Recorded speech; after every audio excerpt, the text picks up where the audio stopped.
मिश्रा और आज का हमारा टॉपिक है फ्रेंच रिवॉल्यूशन। तो बिना और बकवास किए सीधे आ जाते हैं आज के टॉपिक पे। आज का हमारा टॉपिक है फ्रेंच रिवॉल्यूशन। फ्रेंच रिवॉल्यूशन इसको हिस्ट्री के बोरिंग टॉपिकों में से एक है। पता है बहुत लोगों को पढ़ने में दिक्कत आती है, ये ऐसे कैसे पढ़ेंगे, लेकिन कोशिश करते हैं इसको जितना इंटरेस्टिंग और जितना स्टोरी के फॉर्म में पढ़ के चलते हैं। एनसीईआरटी बुक्स में क्या होता है, सबसे पहले एक ओवरव्यू दे देते हैं। जैसे एक होता है कि एक मेजर सीन दे दिया, उसके बाद उसके पीछे की पूरी कहानी बताना स्टेप बाय स्टेप शुरू करते हैं। तो वैसा ही है, कहानी की शुरुआत यहां से की है। कहानी के मेन कैरेक्टर जो है, कहानी की शुरुआत यहां से की है कि 14 जुलाई 1789, पेरिस जगह का नाम है। एकदम मस्त चल रहा है मौसम, सब लोग एकदम मजे से घूम रहे हैं। तब तक लोग देखते हैं कि ट्रूप्स जो है, किंग ने जो है वो शहर में ट्रूप्स भेज दी है। अब भाई सेना आई है, गन लेके आई है, तो फूल बरसाने तो आई नहीं है। तो लोगों ने सोचा या तो हमें मार देंगे या हमें कैदी बना देंगे। इस चक्कर में 7,000 man and women, 7,000 man and women ने मिल करके अपना एक ग्रुप बना लिया है और उन्होंने कहा भाई ऐसे तो नहीं मरेंगे, काम करते हैं, लड़के मरते हैं, हमला कर देते हैं। तो ये 7,000 मैन एंड वुमेन ने अपना ग्रुप बना दिया है, जिसने आगे जाकर के गवर्नमेंट बिल्डिंग्स पे हमला किया। अब लेकिन हमला करने के साथ साथ अब चाहिए हथियार। इनको जरूरत थी एम्यूनिशन की, नीड ऑफ एम्यूनिशन अराइजेस। अब उनको जरूरत चाहिए, हथियार चाहिए। हथियार के लिए सबसे बड़ी जगह क्या होगी, या तो आप पुलिस थाने पे हमला मार दो या तो आप जेल पे मार दो। इन्होंने भी यही सोचा कि काम करते हैं, फोर्ट्रेस प्रिजन पे हमला कर देते हैं। प्रिजन का प्रिजन है और आपको यहाँ पे एम्यूनिशन भी जरूर मिल जाएगा। तो इन 7,000 मैन एंड वुमेन ने फोर्ट्रेस प्रिजन पे हमला कर दिया है और इसको जला दिया है, तोड़ दिया है। अब जलाना तोड़ना इनके लिए एक फॉर्म ऑफ विक्ट्री है अगेंस्ट किंग। इनके लिए एक फॉर्म ऑफ विक्ट्री है, एक जीत है जो इन्होंने अपने हिसाब से दर्ज की है। इसलिए उसके कुछ हिस्से, कुछ उसकी मेमोरीज को बेचते भी हैं। मतलब जिनको भी उसमें इंटरेस्ट है वो खरीद ले जाते हैं, उनको बेच देते हैं। और साथ ही साथ जो ब्रेड का प्राइस है, जैसे हमारे यहाँ नहीं रोटी सब्जी दाल चावल ये सब खाते हैं, वहां का बेसिक मील क्या है, ब्रेड है। तो जो मतलब सबके लिए एकदम बेसिक फूड है, तो वो सब जो खाते हैं उसका प्राइस बढ़ गया है। अब प्राइस बढ़ गया है तो ये एक रिवॉल्ट की ओर लेके जा रहा है। तो ये पहले पेज का ओवरव्यू है, जिसको अभी हमको ध्यान नहीं देना। अभी लगेगा कि अचानक से क्या शुरू हो गया, कौन सा फ्रांस कौन सा पेरिस, क्या। एकदम रिलैक्स होके चलते हैं, पहले स्टोरी पढ़ते हैं, फिर आपको इस पर ध्यान दिलाते हैं कि क्या क्या इसमें है। तो कहानी की शुरुआत होती है, सबसे पहले कहानी की शुरुआत होती है कि भाई सोसाइटी है कैसी। जिस सोसाइटी ने रिवॉल्यूशन किया है, फ्रेंच रिवॉल्यूशन हुआ है फ्रांस की सोसाइटी में, तो ये सोसाइटी है कैसी, क्या रिवॉल्यूशन किया है इन्होंने। तो सोसाइटी जो थी फ्रांस की, ये 3 फॉर्म में थी।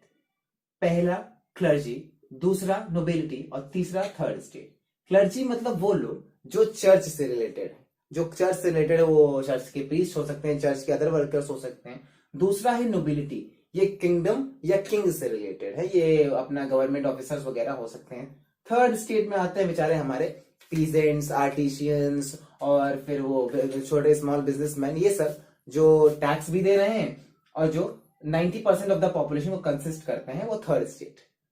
अब उसमें है क्या कि यहाँ के सिस्टम में पहले 2 को बाय बर्थ कुछ एडवांटेजेस मिलते हैं कि भाई आप पैदा हुए हैं, आप क्लर्जी में पैदा हुए हैं, आप नोबिलिटी में पैदा हुए हैं, तो एक काम करिए, आप टैक्स मत दीजिए। अरे आप भी बहुत काम कर रहे हैं, आप गवर्नमेंट ऑफिसर, आप भी टैक्स मत दीजिए।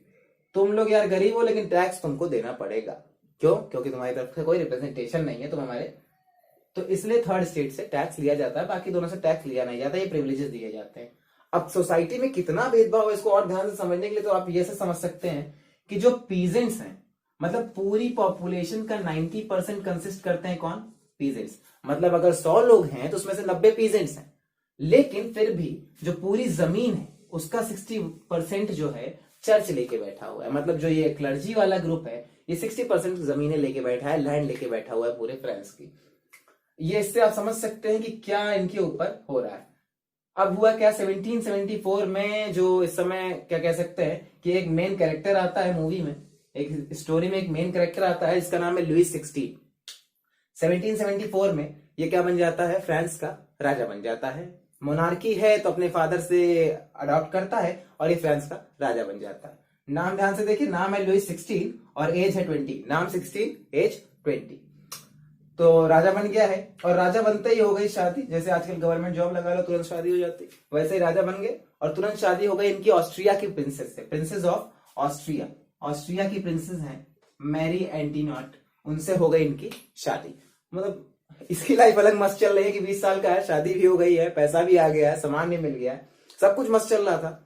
लेकिन अब आता है कहानी में ट्विस्ट।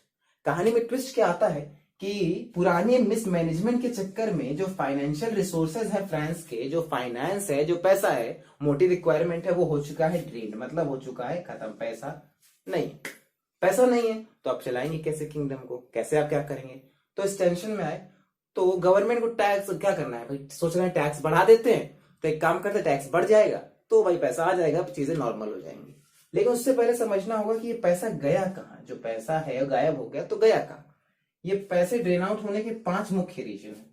पहला है कि लगातार ये वॉर में अपना इंडल्ज है, लगातार जंग पे जंग लड़े जा रहे हैं, जैसे आजकल पाकिस्तान कर रहा है, पैसा नहीं है फिर भी अपना वॉर में लगा हुआ है, वैसे ही लगातार वॉर में लगे हुए हैं। और इनके ऊपर 2 बिलियन लिवरेज का लोन बन चुका है, डेप्ट बन चुका है। अभी लिवरेज क्या है? ये बेसिकली एक करेंसी है, जैसे हमारे यहाँ रुपी चलती है, कई जगह यूरो चलता है, कई जगह डॉलर चलते हैं, वैसे ये एक करेंसी है जो फ्रांस में चलती थी, जो 94 तक चली, 1794 तक चली, उसके बाद बंद कर दी गई, उसके बाद ये करेंसी नहीं चलती।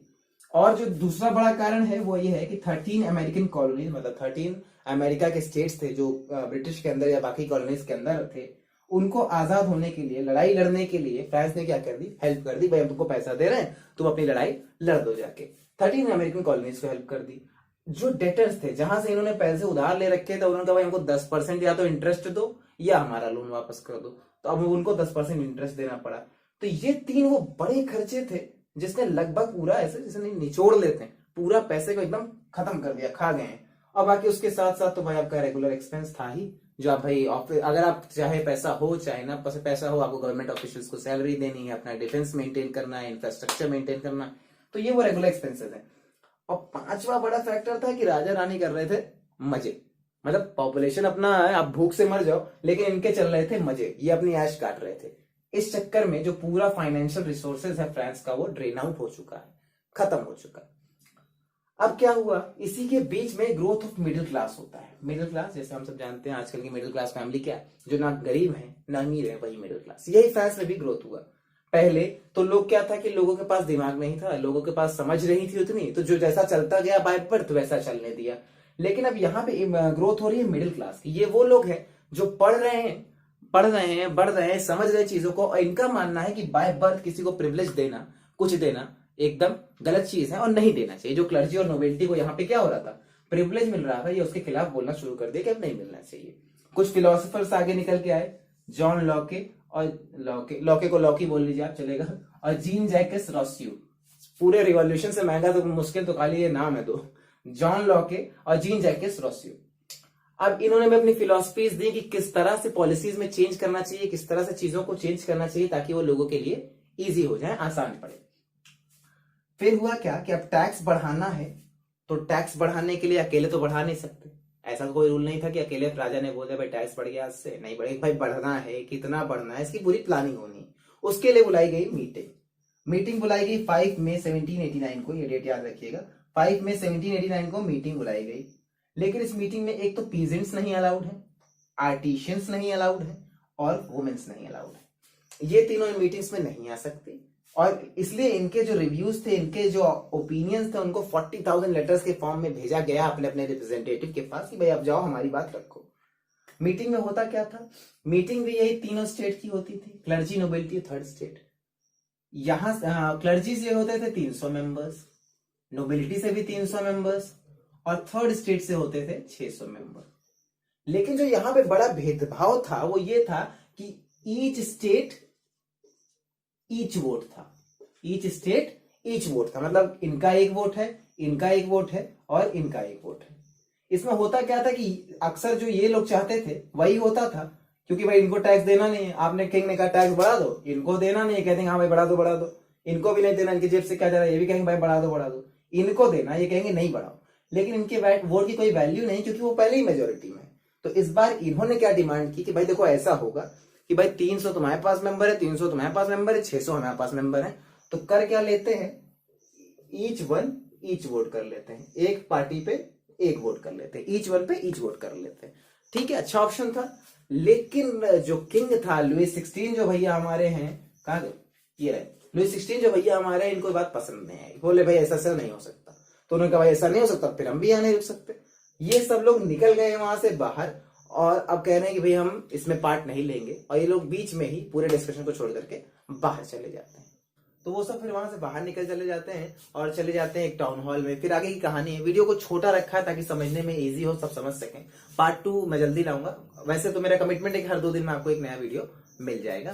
तो अगर आपको चैनल पसंद आया, अगर आपको तरीका पसंद आया, तो लाइक, कमेंट, शेयर, सब्सक्राइब जरूर कर दीजिएगा, बेल आइकन दबा दीजिएगा, और कमेंट में बताइएगा जरूर कि कैसी लगी ये वीडियो। और अगर आपके पास कोई सजेशन हो या कुछ हो तो जरूर बताइएगा। और हाँ, इंपॉर्टेंट क्वेश्चन कमेंट बॉक्स में ना देखना भूलें। Thank you.